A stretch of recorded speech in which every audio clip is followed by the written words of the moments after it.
Hi, my name is Joe Sears, and I'm making this video to explain how I was barred from the World Series of Poker for counting cards at Horseshoe Baltimore.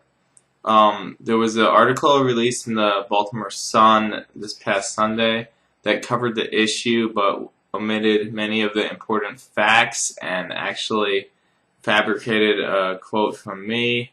So I don't feel like the story was conveyed very well, and I just want to clear the air. I'm all about honesty and transparency here, although it seems like Caesars refuses to comment on these things at all. So Horseshoe opened its doors in August, I think it was, and I was away. I'd played the World Series, and the first time I went there was in September on the 17th on my drive back from the Borgata Poker Open, the World Poker Tour event. And I had my poker bankroll on me, and I played blackjack. I was counting cards, and I made $8,700 in 30 minutes. It was a good upswing, but blackjack's very swingy, so the next time I went back on the 30th of September, I lost 9,800, so now I'm down. The poker games weren't that great there. Not a lot of action. It was pretty new. So I didn't go back there for a while.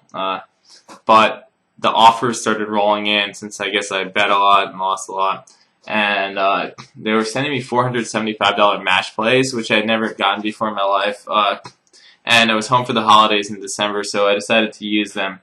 So I stopped by on the 12th, 13th, 18th, and 19th to use my free plays, and I managed to lose over $5,000 at blackjack because I ran pretty bad. On December 19th was when I was asked to leave. It was kind of confusing.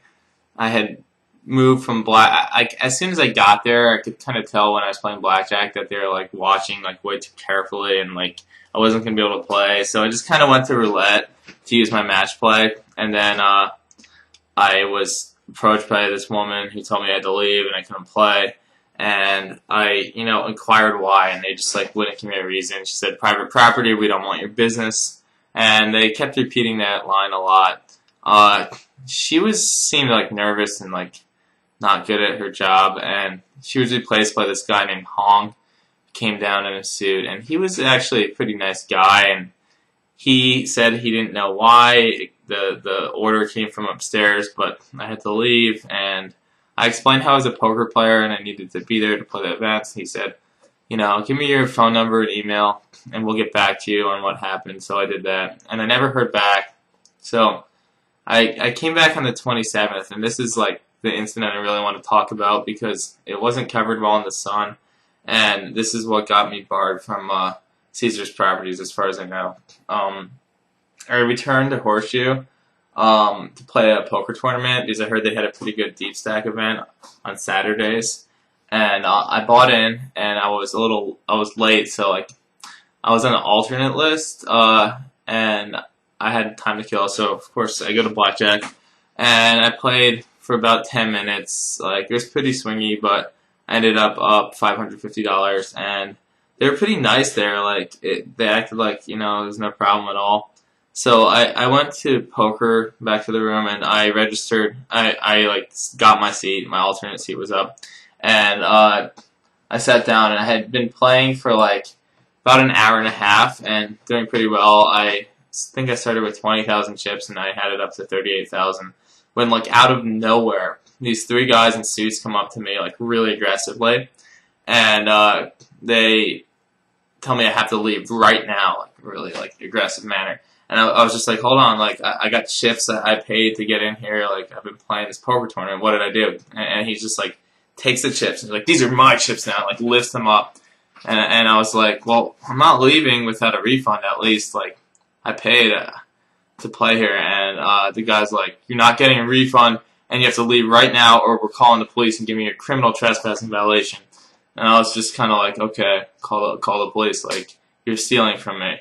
And then they like physically like forced me out of my chair and then like pulled it back like this, So now I don't have a chair and I'm standing up. And this other guy comes up, this security supervisor named Darren Griffin, this real big guy, and he starts pushing me. Now he's not being violent about it. I'm not gonna like say that he was being violent when he wasn't. He had both hands on my torso like this, and he's walking towards me like, so I am forced backwards like this as he's walking towards me with two hands on me and just kind of forcing me out of the room. He's like, you have to come with me. And I'm starting to get really nervous and like wondering, where are these guys going to take me? What's going to happen? So like I'm trying to hold my own. I'm trying to stand up, and he's just pushing me, and he's stronger than me. So like I fall to the ground. Now like if I wanted to, I guess I could have let him keep pushing me out of the room, but I just had to hold my ground. So it was either to the ground or somewhere, I don't know where I'm going. So I get knocked down, and as soon as I get up, he's doing it again. He knocks me down again, and I'm like, dude, get your hands off of me. And I raised my voice, but I wasn't disorderly in any way, as the Baltimore Sun indicated, and I was misquoted in that article, which really bothered me a lot, because they said that I said that I was flailing around making a scene because I was frustrated about something, which doesn't make any sense, because nobody would ever like refer to themselves as flailing around. But it's like also really important to note, because the only way that I can get banned from states that don't allow you to be banned for card counting is for them to say that I was acting disorderly. And the only time that like I ever argued with them or like caused any sort of a scene would be like on that day when they were like stealing my poker buy-in and like pushing me to the floor, which is like 2 criminal offenses by the casino, theft and assault. And I'm just like trying to hold my ground and wait for the actual like law to get there, being the police. So after the second time I got knocked down, he actually like backed off, and I was able to sit back in my chair and just wait there for the police to get here. And they did, and they were kind of like unbiased, and they were pretty nice, except that like they didn't want anything to do with the issue of like them stealing from me, and like I showed them my match plays with a date, how they invited me to be here. But they were pretty much like, there's a regulatory authority for that. You deal with them. So I did talk to Maryland Gaming Authority, and they forced Horseshoe to refund my money, and they looked at those videotapes and determined that I had not done anything wrong. But they couldn't help me as far as being barred, because in the letter of the law, a private property can ban anybody for no reason. Now that's very debatable, and we're working on fixing that, because it does conflict with some common law about public places of amusement, public accommodations law, where it basically says they can remove you if you're causing some sort of disturbance or acting like out of the ordinary behavior for that establishment. Blackjack being a game that has certain rules, where card counting is within those rules, it's hard to say that, that would be the kind of behavior that should get you banned from a public place. Anyways, that pretty much covers the whole issue from the 27th of December